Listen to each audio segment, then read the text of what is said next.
home from a pretty hard kickboxing session. Man, feeling good. I'm feeling the all the hard work of my last fight camp just 4 weeks ago in Reese McKee, and everything's peaking well. And man, I can't wait. I only got a couple more days until it's fight time. Yeah, I was just about Awesome. to ask you how has training been so far for this camp? Good. The only tricky thing is I caught a prime Geoff Neal, and he's very hard to. I mean, he's good. He'll give you some tough rounds, and we had a real good mix up last night.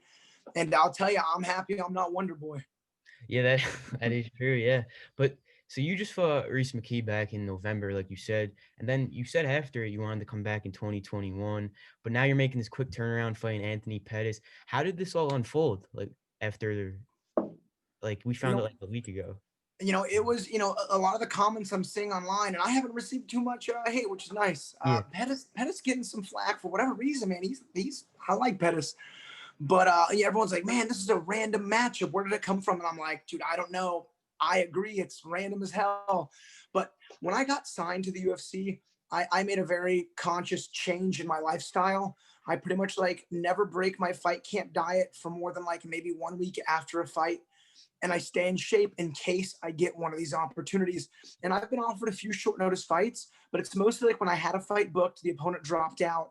And then like last minute, they found someone.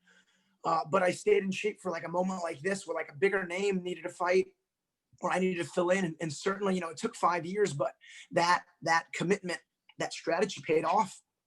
And my coach called me. I was in the middle of teaching a big kids jiu-jitsu class. yeah, And my coach calls me, which is kind of unorthodox at that time.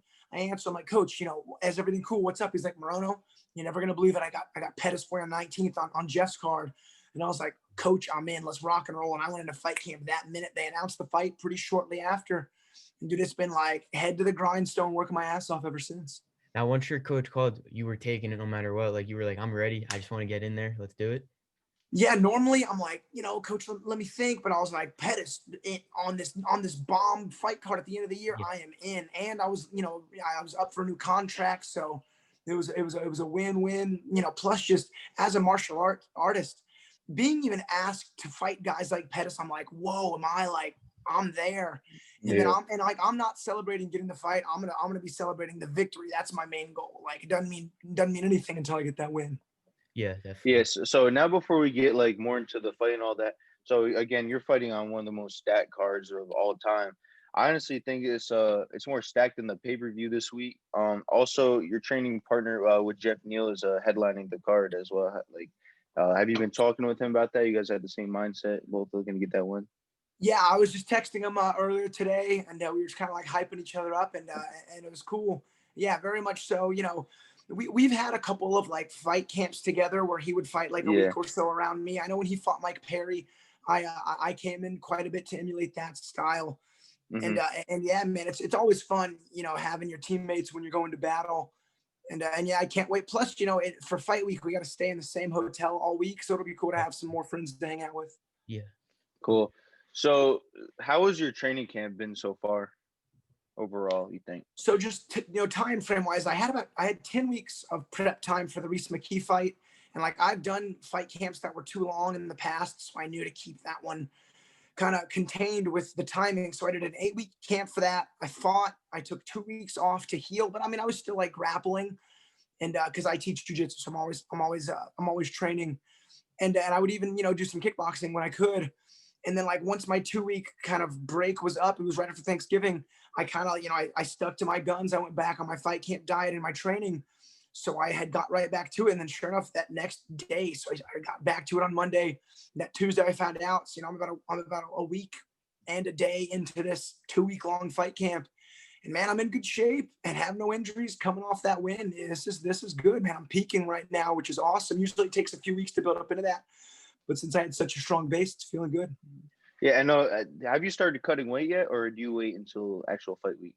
You know what? Since I just fought, my weight has been pretty low. I thought I was going to have a pretty big weight cut because the break I took, but the break wasn't long. I'll have an average weight cut, maybe like 2 pounds more, but it's easy. I mean, I'm not a huge welterweight. I still got to sweat my weight out the morning of, but it's like a week of thing. Oh, Okay. okay, all right. And now, before we get more into the fight, I just want to ask you one more thing. How does it work in the gym with all this COVID stuff going on with training camps? Like, are you able to get all the training partners you need? I would assume, like, do you have a limit at all for the amount of people in the gym? Yeah. So at Fortis, it's just nothing but the UFC guys. So it's all Okay. high level. We all have precautions, and we all have something to lose if we go out and do something stupid and mingle with the wrong crowd.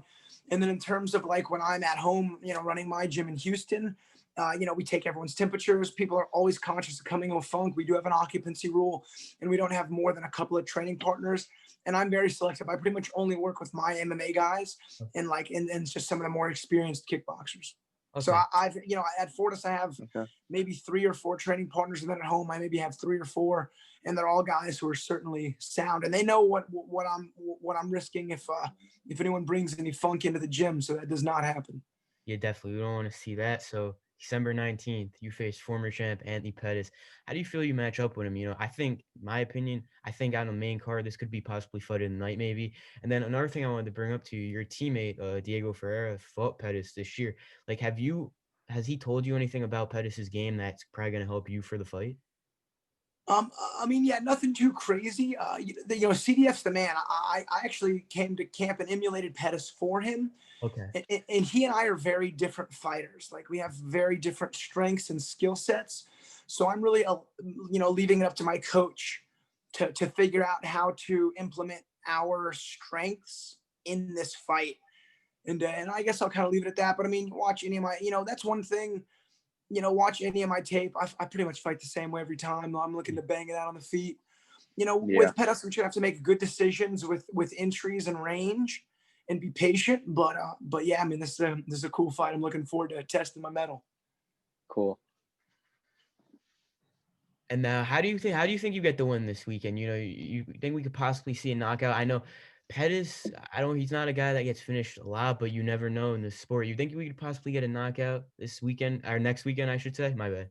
I've done maybe 200 interviews and I've given the same answer every time. I'm always looking for a knockout. That's just like, I've always had this tier since I was a teenager. A knockout is a gold medal, a submission is a silver medal, and a decision is a bronze. Yeah, I'm always gunning for that gold medal. But to make sure, like if I'm like, I'm going to knock him out in the first round and then the second round happens, I'm like, oh no, things aren't going according to plan. So what I do is I give myself 15 minutes. I plan on going the distance and I give myself 15 minutes to do as much damage as possible. And I'm like expecting a dogfight. So like when those deep waters do present themselves, I'm not afraid of them at all. I'm kind of looking forward to it.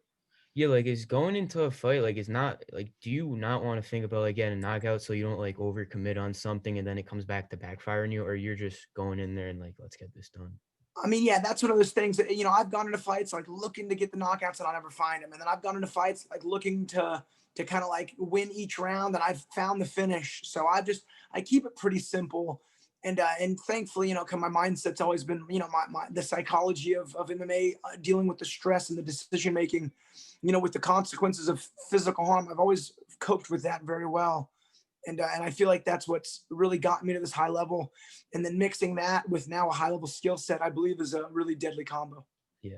Yeah. And do you think we're going to get another weird moment? Like in your last fight, your opponent lost his mouth guard and went under the octagon. You guys are looking for it. I think it was longer than the fight. You guys are looking for it. Are you expecting anything like that? And if anything like that happens again, like, how's that going to affect your fight? Man, I hope not. But dude, I'm a vet. I've been training for 15 years. I've been fighting pro it'll be 10 years in December. It's actually kind of like a 10-year anniversary almost.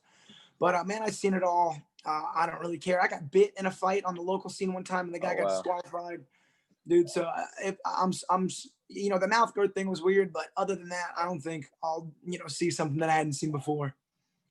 I saw a guy die one time in the middle of a fight. I was cornering him. His heart stopped, and they resuscitated him in the cage. Oh, wow. And we did some shit, and we kind of rolled with the punches and went with the flow. And the dude's alive and well now. Oh my God, Wow. I did not know that. Wow. But it's crazy. It was in a legacy fight. okay, wow. So 3 fights for you in 2020 now. You leave next weekend with the win. What do you think would be next for you after Anthony Pettis? After this fight card, the UFC takes a little break. They return in the middle of January at Fight Island.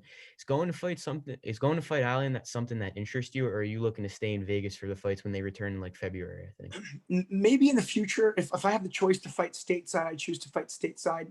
I'm not going to say any names because I'm one of the guys, like, I do not look past my opponent. Yeah. But a win over Pettis opens the floodgate of all the high-level fighters, all those dudes. Yes, it does. I've wanted to test myself against, open up. The rankings open up. There's a big opportunity here. I know my pay is going to go up. I mean, this is the fight to leave it all in there and, risk my life to take his. That's what I'm going to do. Do you think at this point in your career, this is the biggest fight of your career so far? Because, I mean, if you win, like you're saying, you get into all those big fights and good path to the title.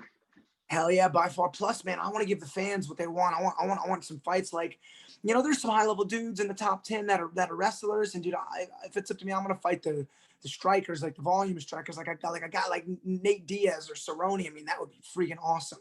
So we'll see. Yeah. We'll see what lies ahead.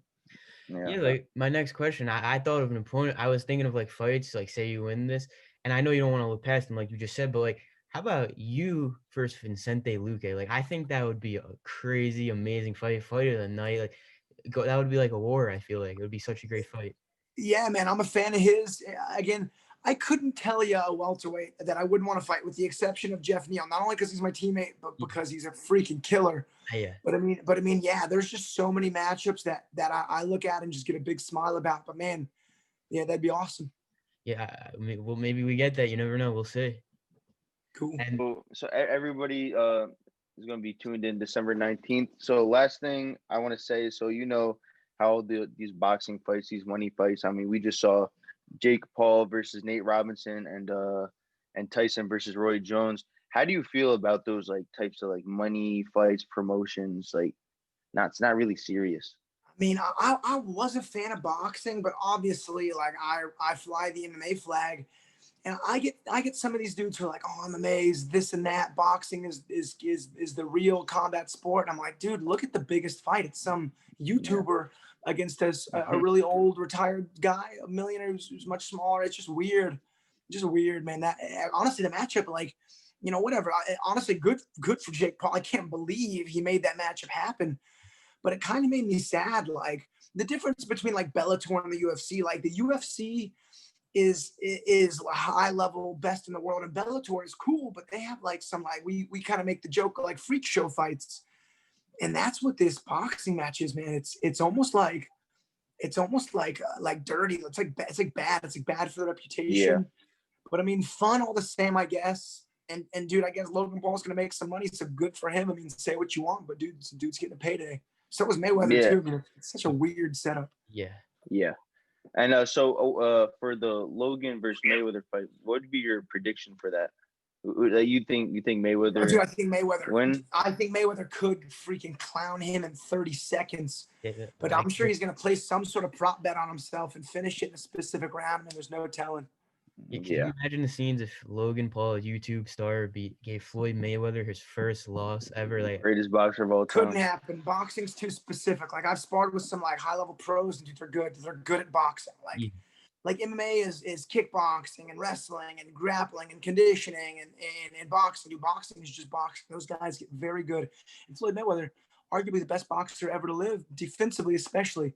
I think he'd freaking crush Logan in a minute if he wanted to. He fought that Tenshin guy from Japan, and Tenshin's a good striker, high-level striker, and he clowned him quick. It was crazy. It was crazy to see. I mean, I want to say that fight's legit, but I did see rumors that that Tenzin dude did get paid off, but that was just rumors. I've heard about that. The Japanese but are either way, people. You never know. Maybe not when that Floyd Mayweather's money's coming. But either way, thank you so much for coming on, man. It was really good speaking with you. If you want to shout out any social media sponsors, the floor is yours. I mean, yeah, just Alex Morono MMA. I'm not super active on social media, but I will post fight news, and MMA gods be willing a fight wins. So thanks for the interview, guys. It was a lot of fun. Yeah, good luck, man. We can't wait to watch you fight. Cool. Take it easy, boys. Take it easy. All right, have a good one. Thank you guys for watching. Make sure you guys follow us at KSMMA on Instagram and Twitter, and also go to our YouTube channel. That's where these episodes and interviews and all that will be. Same name, KSMMA, and we will catch you guys next time. Peace.